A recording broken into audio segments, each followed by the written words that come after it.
조는 베스가 부르는 듯한 소리를 듣고 한밤중에도 화들짝 놀라 깨어날 때가 많았다. 그러고 나서 텅 빈 작은 침대를 쳐다보면 슬픔이 걷잡을 수 없이 밀려와 서럽게 울음을 토해내곤 했다.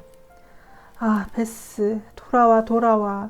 조가 그리움을 못 이겨 두 팔을 뻗으면 완전히 헛되지만은 않았다.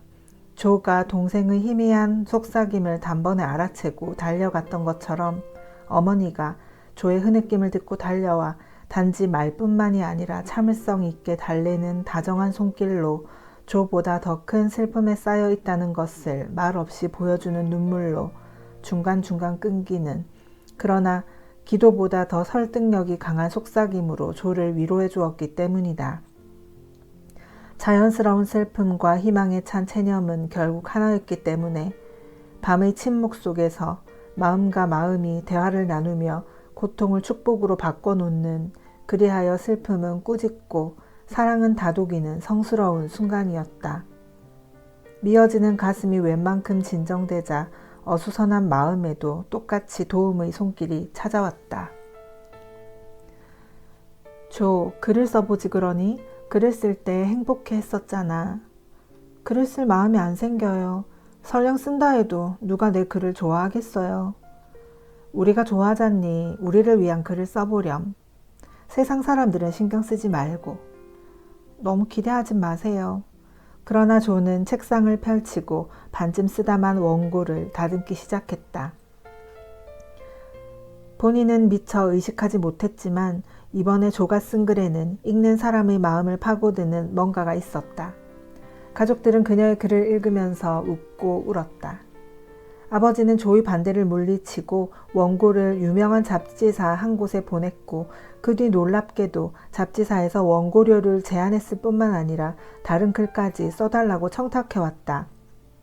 도저히 이해가 안 돼요. 이 단순하고 짤막한 이야기 한 편에 대체 뭐가 들어있다고 사람들이 이렇게 칭찬하고 난릴까요? 조가 당황해서 말했다. 진실이 담겨 있잖니 조. 그게 비결이야. 웃음과 애환이 생생하게 살아있잖아. 이제야 너만의 방식을 찾은 것 같구나.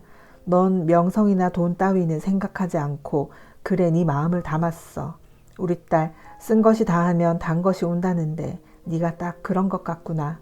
최선을 다하렴. 네가 성공한다면 우리도 너 못지않게 행복할 거다.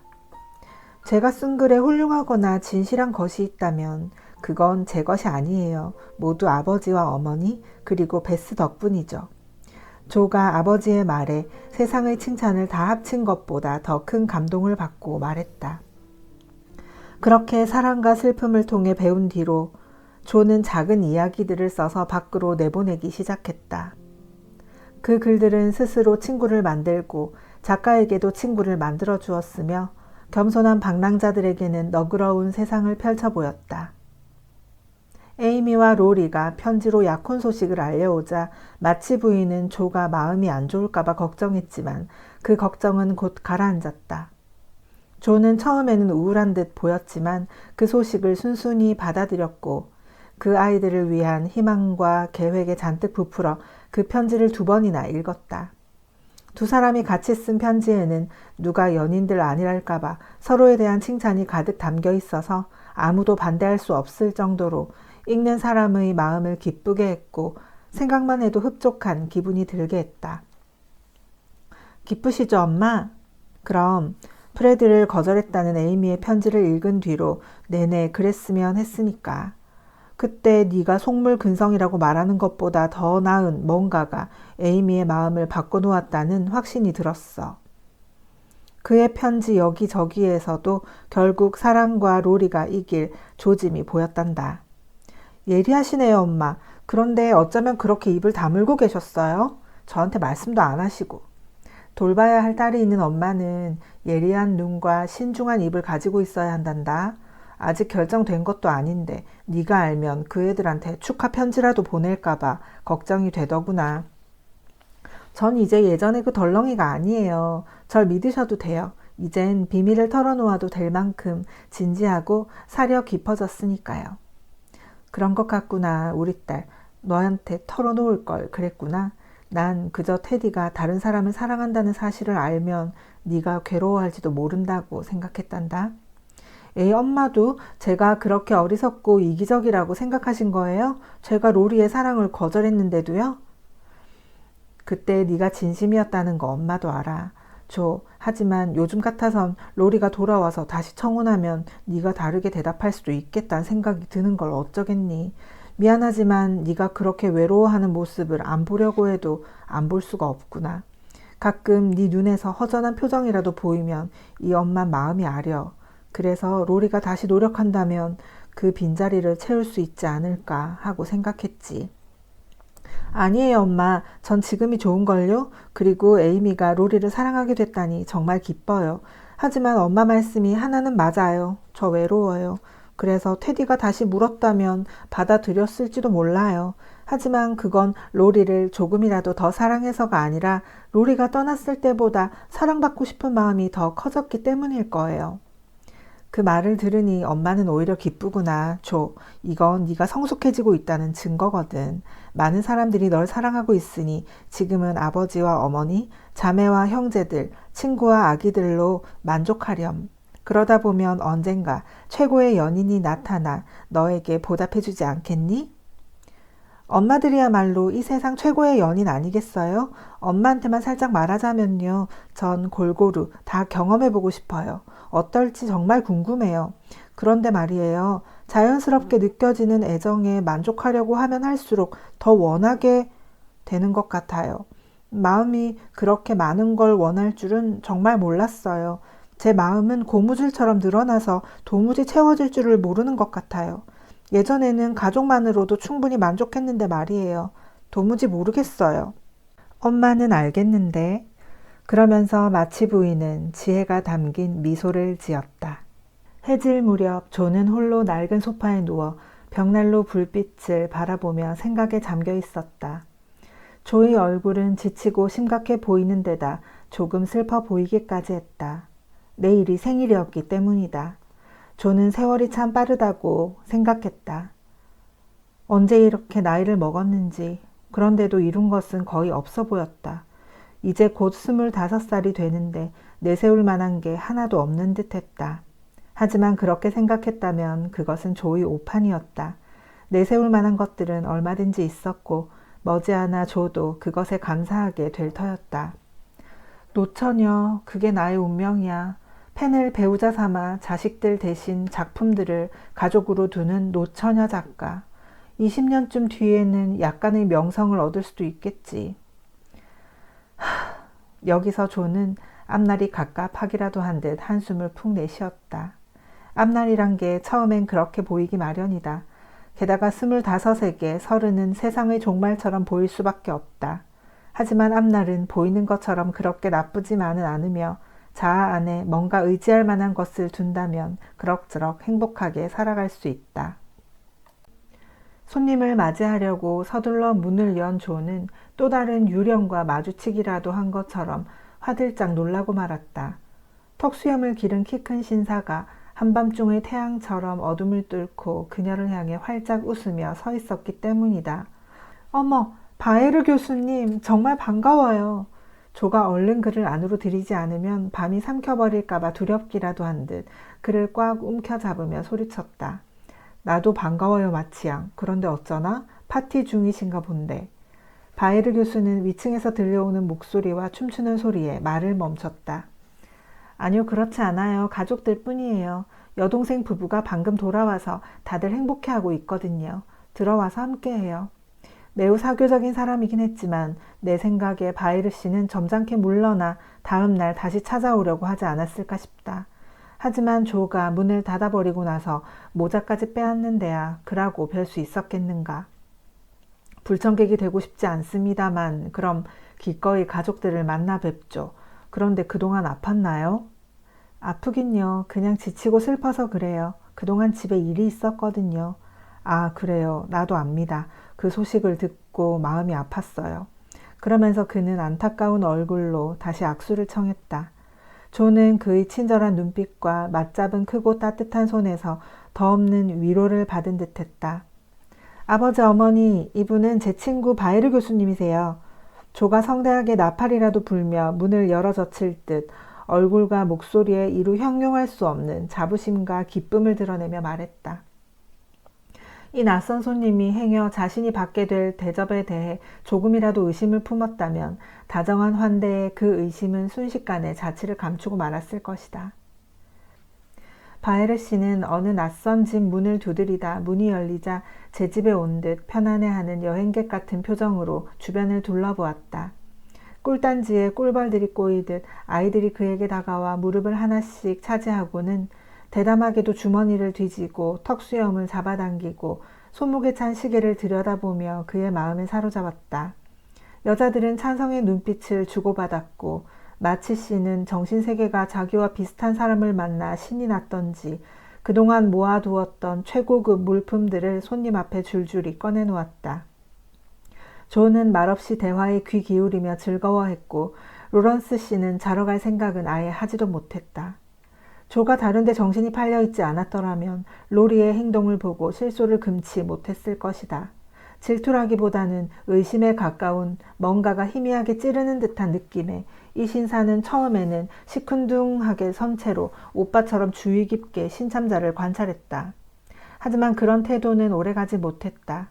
저도 모르게 대화에 흥미를 느끼다가 급기야는 아예 푹 빠져버렸기 때문이다. 바이르 씨는 이 화기애애한 분위기 속에서 이야기를 술술 풀어나가며 진면목을 발휘했다. 그는 로리에게는 거의 말을 걸지 않았지만 자주 로리를 쳐다보았고 한창 때의 젊은 남자를 쳐다볼 때마다 잃어버린 자신의 청춘이 아쉬운 듯 얼굴에 그늘이 스치곤 했다. 그러고 나면 그의 눈길은 조에게 향하곤 했다. 그럴 때의 눈빛이 어찌나 간절했던지 조가 만약 보았더라면 그 말없는 질문에 분명히 대답했을 것이다. 저는 이만 가봐야겠습니다. 하지만 허락하신다면 다시 찾아뵙도록 하죠. 볼 일이 좀 있어서 시내에서 며칠 지낼 예정이거든요. 바에르 씨는 마치 부인에게 말했지만 눈은 조를 보고 있었다. 어머니는 딸의 눈빛만큼이나 다정한 목소리로 흔쾌히 허락했다. 현명한 사람인 것 같더구나. 마지막 손님이 떠난 뒤 마치 씨가 벽난로 앞에 앉아 담담하지만 만족스러운 목소리로 말했다. 좋은 사람이야. 마치 부인도 시계 태엽을 감으며 분명하게 호감을 나타냈다. 엄마 아빠가 그 사람을 좋아하실 줄 알았어요. 조는 그렇게만 말하고 침실로 조용히 물러났다. 조는 바에르 씨가 시내에 무슨 볼일이 있을까 궁금해하다가 뭔가 굉장히 명예로운 자리에 임명되었지만 워낙 겸손한 사람이라 그 사실을 말하지 않았을 거라고 결론 내렸다. 조가 자기 방에서 음울하게 미래를 응시하는 듯한 머리숱 많고 수수하고 딱딱한 인상의 아가씨 사진을 들여다보고 있는 그의 얼굴을 보았더라면, 특히 불을 끄고 어둠 속에서 그 사진에 입을 맞추는 그의 얼굴을 보았더라면 궁금증을 해결할 실마리에 다가갔을지도 모른다. 조는 누가 봐도 사랑에 빠진 게 분명했지만 그런 감정을 끄려고 고집스레 애썼고 그게 마음대로 되지 않아 다소 불안하게 지내고 있었다.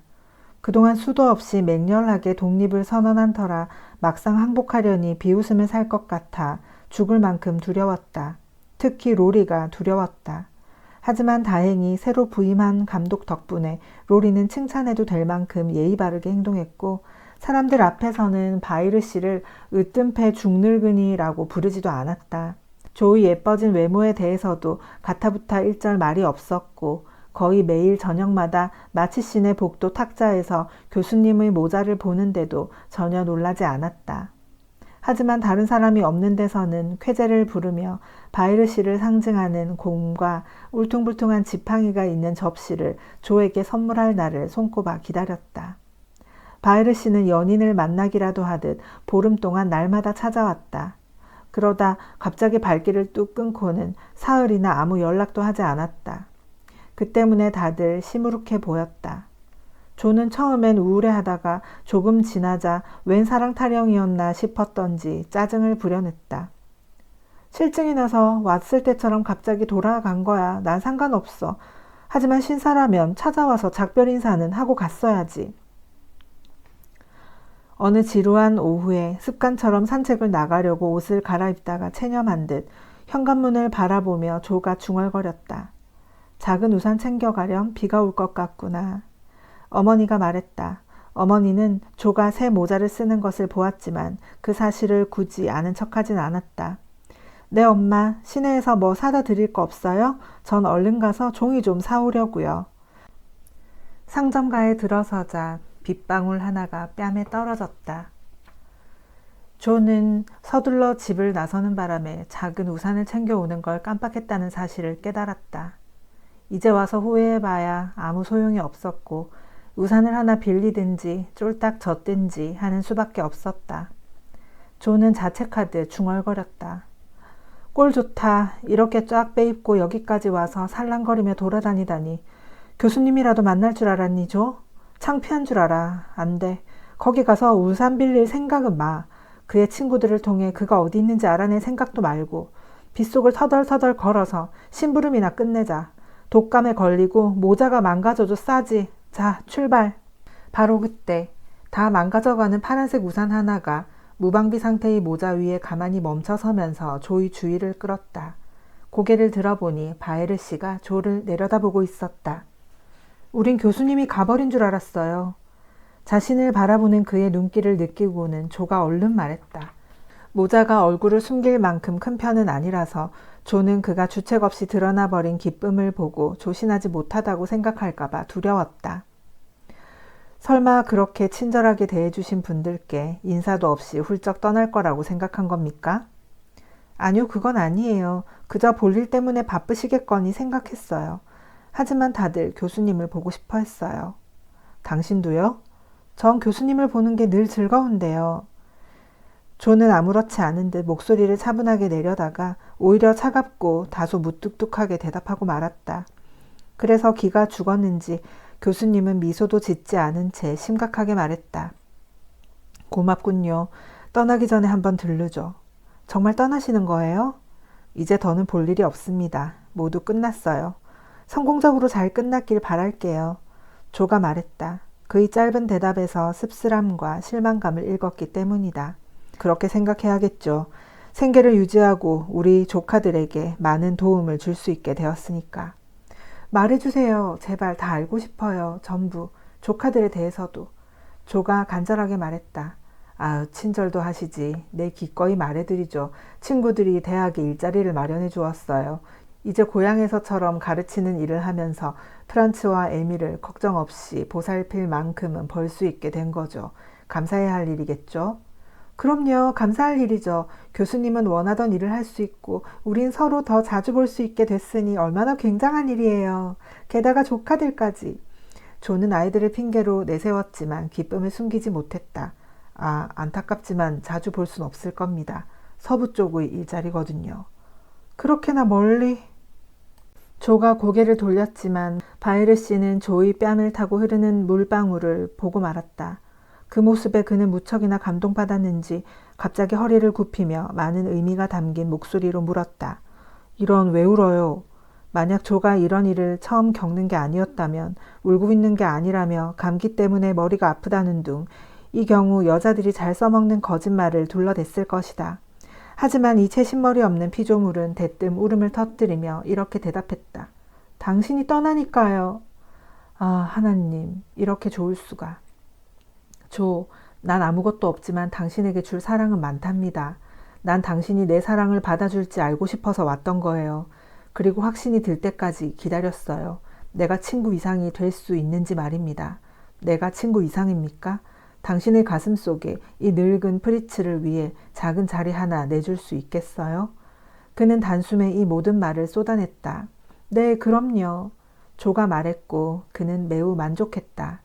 조가 두 손으로 그의 팔을 꽉 붙잡고 평생 그의 옆에서 걸을 수만 있다면 지금 그가 들고 있는 이 낡은 우산보다 더 나은 피난처가 없다고 해도 무척 행복할 거라는 표정을 숨김없이 드러내며 그를 올려다 보았기 때문이다.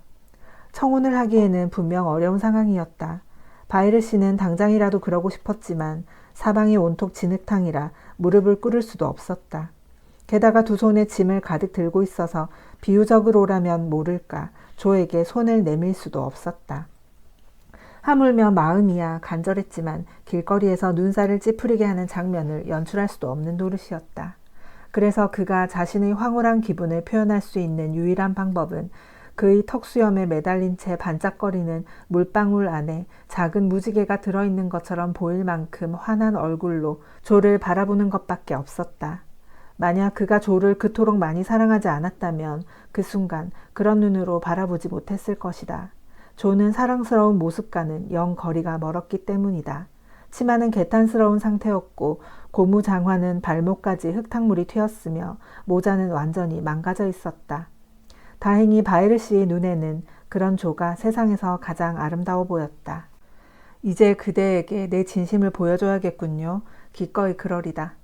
이제부터는 그대가 내 진심을 소중히 여겨줄 테니까 그러니 들어봐요, 조. 아, 사랑스럽고 재미있고 귀여운 이름. 사실은 그날 뉴욕에서 작별 인사를 할 때 고백하고 싶었지만 그 잘생긴 친구가 그대와 약혼한 줄 알고 말할 수가 없었어요. 그때 내가 고백했다면 그대는 네라고 말했을까요? 모르겠어요. 아마 거절했겠죠. 그때는 그럴 마음이 전혀 없었으니까요. 그 말은 못 믿겠어요. 동화 속 왕자님이 숲에서 나타나 깨울 때까지 잠들어 있었겠죠. 첫사랑이 가장 좋다고들 하지만 난 그걸 기대하진 않아요. 맞아요. 첫사랑이 가장 좋죠. 하지만 안심해도 돼요. 내 첫사랑은 당신이니까. 그때 테디는 소년일 뿐이었고 곧 그 환상에서 나왔거든요. 조가 교수님의 오해를 바로잡으려고 애쓰며 말했다. 됐군요. 그럼 이제 마음 놓고 행복해 해야겠어요.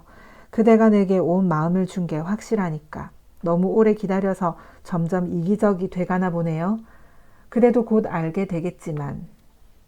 당신은 나를 더없이 친절하게 맞아주었지만 처음엔 용기가 없어서 그런 생각을 할 수 없었어요. 하지만 곧 희망이 생기기 시작했고 그래서 난 말했죠. 죽을 각오로 노력한다면 그녀를 가질 수 있을 거야. 그리고 이렇게 해낸 거예요. 왜 그렇게 오래 걸린 거예요? 곧이어 조가 물었다. 서로를 믿기에 굳이 눈치 볼 필요 없이 기꺼이 질문과 대답을 주고받을 수 있다는 게 너무 즐거워서 도저히 입을 다물고 있을 수가 없었다. 쉽지가 않았어요. 오랫동안 열심히 일해서 무슨 전망이라도 하나 내놓을 수 있으면 모를까. 그 전엔 당신을 그렇게 행복한 가정에서 무작정 데려올 엄두가 나지 않았어요. 가진 거라고는 약간의 지식밖에 없는 늙은 가난뱅이 때문에 그 많은 걸 포기하라고 당신에게 어떻게 요구할 수 있겠어요? 당신이 가난해서 다행인걸요. 난 부자 남편은 감당 못해요. 조는 딱 잘라 말하고 나서 다시 부드럽게 덧붙였다. 가난을 두려워하지 말아요. 난 오랫동안 겪어봐서 가난이 두렵지 않아요. 오히려 사랑하는 사람을 위해 일할 수 있어서 행복한걸요. 그리고 스스로를 늙었다고 말하지도 말아요. 40은 인생의 황금기예요. 당신이 70살이었대도 난 당신을 사랑할 수밖에 없었을 거예요. 떨어 드세다고 할지도 모르겠어요. 하지만 이런 제가 제정신이 아니라고 말할 사람은 아무도 없을 거예요. 눈물을 닦아주고 짐을 나눠드는 게 여자의 특별한 임무니까요. 내 몫은 내가 들게요, 프리드리히. 그리고 생계를 꾸리는 것도 도울게요. 그렇게 하기로 해요. 안 그럼 나 절대 안 갈 거니까. 그가 짐을 다시 들려고 하자 조가 단호하게 말했다. 그건 차차 생각해 봅시다. 그런데 오래 참고 기다릴 수 있겠어요? 조, 나는 멀리 떠나 혼자 일해야 해요. 우선은 조카 녀석들을 도와야 하거든요. 당신 때문에 미나와 한 약속을 깰 순 없어요. 날 용서하고 희망을 가지고 행복한 마음으로 기다릴 수 있겠어요? 네, 할 수 있어요. 우린 서로 사랑하니까요. 사랑이 있으면 나머지 문제는 뭐든 견디기 쉬워져요. 그리고 나도 내 의무와 할 일이 있어요. 당신 때문에 그 일을 게을리한다면 마음이 편치 않을 거예요. 그러니까 성급하게 서두를 필요 없어요. 당신은 서부에서 당신 역할을 충실히 하고 난 여기서 내 일을 할게요. 미래는 하나님 뜻에 맡겨두고 다 잘 될 거라는 희망을 갖고 행복한 마음으로 기다려요, 우리. 아, 그대는 내게 큰 희망과 용기를 주는군요. 하지만 내가 당신에게 보답할 건 내 진심과 이 빈손밖에 없겠네요. 바이르 씨가 감격해서 소리쳤다. 조가 조신함을 배우는 날은 절대 오지 않을 듯했다. 이유인즉 이랬다. 바이르 씨가 저 말을 할 때 두 사람은 계단 위에 서 있었다. 그의 말이 끝나자 조는 두 손을 그의 손 안으로 질러 넣으며 이제 빈손이 아니에요 라고 소곤거리고는 우산 속에서 고개를 숙여 프리드리히에게 입을 맞췄다. 못 볼 광경이었지만 산 울타리 위의 777 못한 참새떼가 인간들이었대도 조는 똑같이 행동했을 것이다. 조는 이미 너무 멀리 왔고 또 자신의 행복 말고는 아무것도 안중에 없었기 때문이다. 겉으로는 아주 단순한 모습으로 다가왔지만 둘의 인생에서 그것은 캄캄한 밤과 폭풍우와 외로움이 그 둘을 맞이하려고 기다리는 가정의 불빛과 온기와 평화로 바뀌는 최고의 순간이었다. 어서 오세요 라는 반가운 소리에 조는 연인을 집 안으로 들이고 문을 닫았다. 작은 아씨들의 이야기는 여기서 마무리하려고 합니다. 결혼한 자매들의 뒷이야기가 조금 남아있긴 한데 이 책이 나름 벽돌책이라 편집 없이 읽으면 20편은 좋게 넘어가기에 제가 정리를 좀 해가면서 읽었습니다. 어떠셨나요? 이야기의 마지막 장을 덮으며 우리는 네 자매가 각자의 방식으로 어른이 되어가는 여정을 함께 걸어왔습니다. 사랑도 상실도 선택도 모두 다르지만 결국 그들은 자신만의 삶을 선택했고 그 선택 속에서 진짜 행복을 찾아갔죠.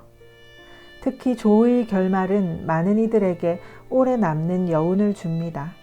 사실 작가인 루이자 메이 올컷은 조를 자신의 분신처럼 그려냈고 원래는 결혼하지 않는 독신의 삶을 살게 할 계획이었습니다.